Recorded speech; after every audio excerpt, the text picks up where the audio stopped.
नमस्कार। आज मैं बुलंदशहर के सैदपुर गांव में आया हूं। इसकी खास वजह है सैदपुर गांव ऐसा गांव है देश में जिसमें सबसे ज़्यादा सेना के जवान सिपाही से लेके अधिकारी तक बड़े स्तर तक यहां से आते हैं और इस गांव को सैनिकों का गांव कहा जाता है। हम जानने के लिए ये आए हैं कि चीन के साथ जो हमारा सीमा विवाद है उसको लेकर सैनिकों के सबसे बड़े गांव में माहौल क्या है। तो आइए चलते हैं, देखते हैं।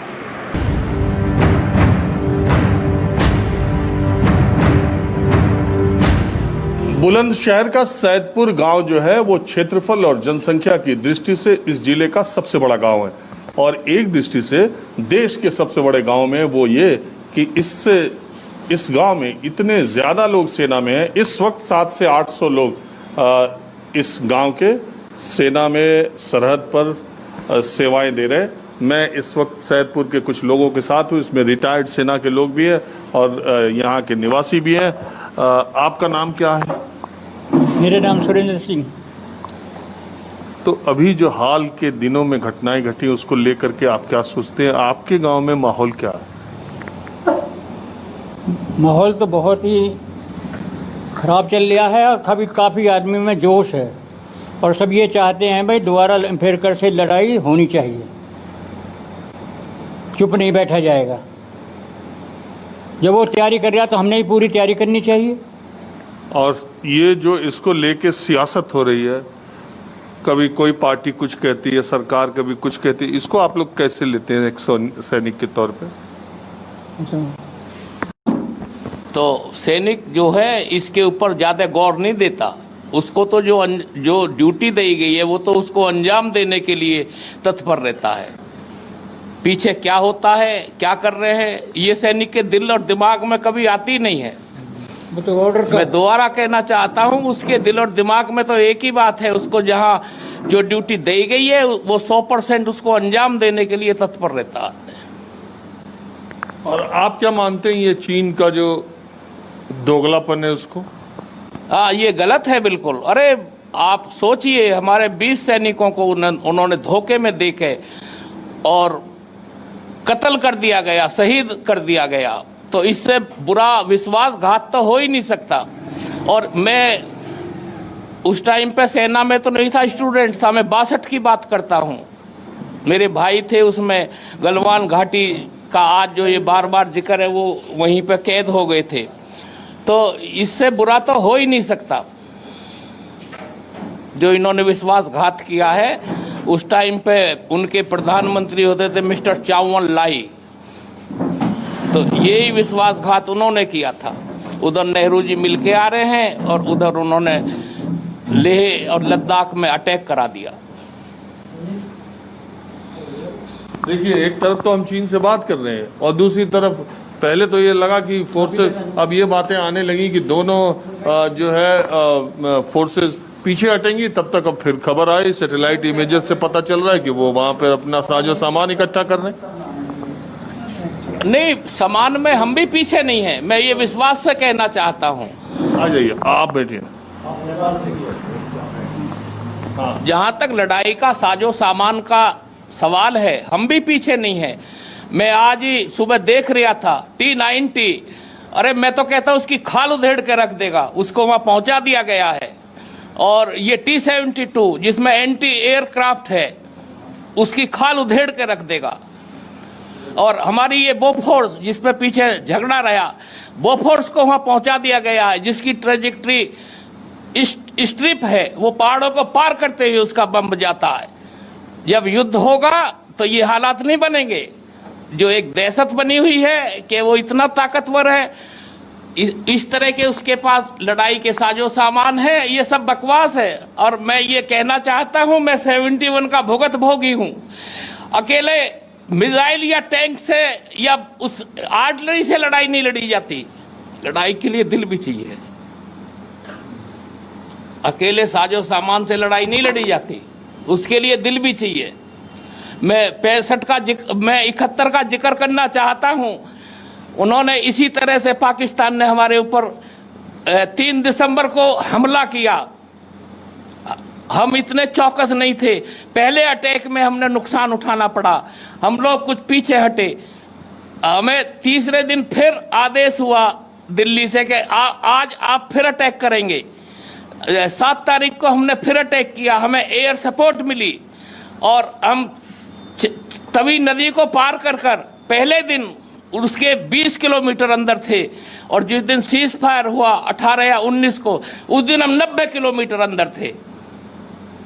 देखिए हमारे बीच में नेपाल सिंह जी आ गए, जो कि चाइना से लड़ाई में 62 की लड़ाई में आप थे। जी हाँ। हाँ मैं और ये जो गलवान जहाँ पर अभी चर्चा चल रही, आप वहाँ रहे? मैं गलवान घाटी से ही प्रिजनर ऑफ वॉर चाइना में गलवान घाटी से कैद हुआ था। वहाँ की स्थिति बहुत ही ज़्यादा नाजुक है। वहाँ 3 नाले एक साथ आते हैं चाइना साइड से, और वो नीचे जब डाउन होते हैं एक साथ पड़ते हैं तो वो चिनाव नदी के नाम से पुकारा जाता है। वो जगह वहाँ से आगे भी काफ़ी आगे तक, मतलब हमारा जो जगह थी जो चाइना ने पहले ही कब्जा कर रखा है। ये हमारी गवर्नमेंट की कमी थी। उस टाइम पे कांग्रेस का राज था, नेहरू जी थे, नेहरू जी के हिसाब से वो जगह उन कब्जा किया गया। आज चाहे कोई कुछ भी कहे, हम कहे, आप कहो, और कोई कहे, भाई वो जगह नेहरू जी की कमी से गई और अब उसे कहते हैं कि भाई वापस लो। अब वापस कौन देगा दोबारा? तो वहाँ की स्थिति तो मेरे से पूछोगे तो मैं बता दूंगा A to Z जो भी कुछ कहानी वहाँ की थी। और अब क्या मेरे से पूछोगे, मैं क्या कहूँ? कुछ भी कहने के लायक नहीं रहा। मुझे बोलते हुए भी अब शर्म लग रही है। जिस टाइम गलवान घाटी का नाम आया, मेरे रूम के बुढ़ापे में उछल पड़े और मैं ये तैयार हो गया कि मैं जाऊँगा वहाँ, लेकिन मजबूर हूँ। इससे ज़्यादा मैं क्या बताऊँ आपको। पश्चिमी उत्तर प्रदेश में गांव में दोपहर के वक्त भी और शाम को भी चौपाल लगी रहती है। कोरोना का कोई इफेक्ट गांव में है नहीं, लोग अभी भी चौपाल पे बैठे ही रहते हैं। तो मैं सैनिकों के गांव में आया हूं माहौल क्या है जानने के लिए। भारत चीन सीमा पर जो विवाद है वो आए दिन, कभी तो लगता है कि अब कुछ बर्फ पिघलने लगी है, फिर लगता है कि अब तनाव बढ़ने लगा है। तो आप बताइए, आप क्या सोचते हैं इस पूरे मसले पे? मैं चूंकि आपके गांव आया हूँ, इतने सैनिक हैं और आपके यहाँ बातें होती ही होंगी, आप लोग क्या सोचते हैं अभी जो हो रहा है, सरकार की तरफ से जो हो रहा है, चाइना जो कर रही है, उसको लेके आप क्या सोचते हैं? देखो, सरकार जो कर रही है या जो कह रही है उस पर ध्यान नहीं है लोगों का। उस पर ध्यान इसलिए नहीं है क्योंकि जो हमारे भाई वहाँ बॉर्डर पे या इस देश की रक्षा के लिए खड़े हैं, भाई हैं या भतीजे हैं, जो अपने हैं, भरोसा उन पे है पूरा, क्योंकि लड़ाई उन्हें लड़नी है। ये जो सरकार में बैठे हैं ये तो लड़ाई लड़ेंगे नहीं, ये तो बयानबाजी करेंगे बस। जो मौजूदा सरकार है इसे चुना है लोगों को प्रश्न सुनने के लिए, और जो दूसरी पार्टी है कांग्रेस, राहुल, उन्हें चुना है प्रश्न पूछने के लिए। तो प्रश्न पूछना भी अधिकार है लोगों का, विपक्ष का भी, और इन्हें सुनने का अधिकार है। अब मोदी जी कह रहे हैं कि भारत की सीमा में कोई घुसा नहीं है, ना किसी पोस्ट पे कोई कब्जा। तो फिर ये लड़ाई झगड़ा क्यों हो रहा है? 20 हमारे सैनिक शहीद हो गए। 20 कैसे मर गए हमारे सैनिक? भाई झगड़ा तो तभी होगा जब कोई वाद विवाद होगा। पीएमओ कुछ और कह रहा है, रक्षा मंत्री कुछ और कह रहा है। पहले तो इनमें ही आपस में ही वो नहीं है। बाकी सेना पे हमें भरोसा है, सेना हमारी मजबूत है, चाइना का मुंह फोड़ देगी सेना हमारी। तो मैं ये जानने के लिए ग्राउंड लेवल पे गांव में जब शाम को या अभी पंचायतों में आप बैठते हैं तो उस वक्त क्या बात करते हैं कि देश में कैसा माहौल है, चाइना के साथ क्या करना चाहिए, और अभी की मौजूदा सरकार जो स्टेप उठा रही है वो सब माकूल है, उससे आप लोग संतुष्ट भी रहते हैं? सरकार से तो हम संतुष्ट नहीं है इस चीज़ पे, क्योंकि जवाब जो है नहीं दे पा रही सरकार जो है जवाब नहीं दे पा रही। कि क्या है, कभी बता रहे हैं कि ये हो गया, कभी ये हो गया, भिन्नता आ रही है बयानों में। पीएमओ कुछ कह रहे हैं, वहाँ कुछ कह रहे हैं, लेकिन जो हमारे गांव में जोश है वो इतना है, तकरीबन 500 से 600 लड़के जो तैयारी कर रहे हैं मिलिट्री में जाने की। इस टाइम शाम को आप देखोगे रोड पे, ग्राउंड में जो तैयारी करते हैं कि भाई हम मिलिट्री में जाना चाहते हैं। पहली पसंद जो है यहाँ आदमी किसी और में नहीं जाएगा, पहली पसंद ये है कि भाई हम मिलिट्री में जाने चाहिए, फर्स्ट प्रायोरिटी ये है। और इस टाइम भी 800 से 900 आदमी इस टाइम ऑन ड्यूटी हैं। हर घर से एक आदमी है, 2 भी हैं, 3 भी हैं। तो हमारे यहाँ माहौल ये जो चर्चा होती है, शाम को भी बैठ के बात करते हैं चाइना के बारे में, तो चाइना को चालबाजी बोलते हैं। जो हमारे आदमी वहाँ भी हैं तो बात करते हैं। तो लेकिन अब ये है कि जो सत्ता पक्ष है वो निर्णय ले, या दोनों मिलकर लें, पक्ष विपक्ष एक होकर बात करें, क्योंकि स्थिति तो पूरे देश की है। तो देश इसमें क्या कैसे कैसे बचना है, कैसे कैसे क्या करना है, ये परेशान है। अब इस गांव के प्रधान धीरज सिरोही हमारे साथ है। आप भी सेना में रहे हैं? जी नहीं, मैं सेना में नहीं रहा जी। मैं वर्तमान ग्राम प्रधान हूँ। आपके गांव, आपके घर में कोई है? नहीं, हमारे घरों में भी कोई नहीं है जी अभी। अच्छा, तो तभी आप प्रधान भी हैं? नहीं नहीं, ऐसा नहीं है, मैं तो सिविल जॉब करता था बाहर। सेना वाले यहाँ कभी प्रधान रहे? सेना वाले प्रधान तो मेरे ख्याल से शायद नहीं रहे हैं जी। पहला सिंह थे ना? हाँ, पहला अच्छा, सिंह कोई बात पहले जी। नहीं। वैसे भी गांव में तो जिस गांव में, इस गांव में सिपाही से लेके अधिकारी तक हैं, हमको लगता है गांव में सिपाही वापस आता है, अधिकारी तो बड़े शहरी रुक जाते हैं। नहीं, अधिकारी भी आते हैं जी, और सिपाही तो आते ही आते हैं, सभी लोग आते हैं, सभी मिलते हैं, सभी से बात भी होती है।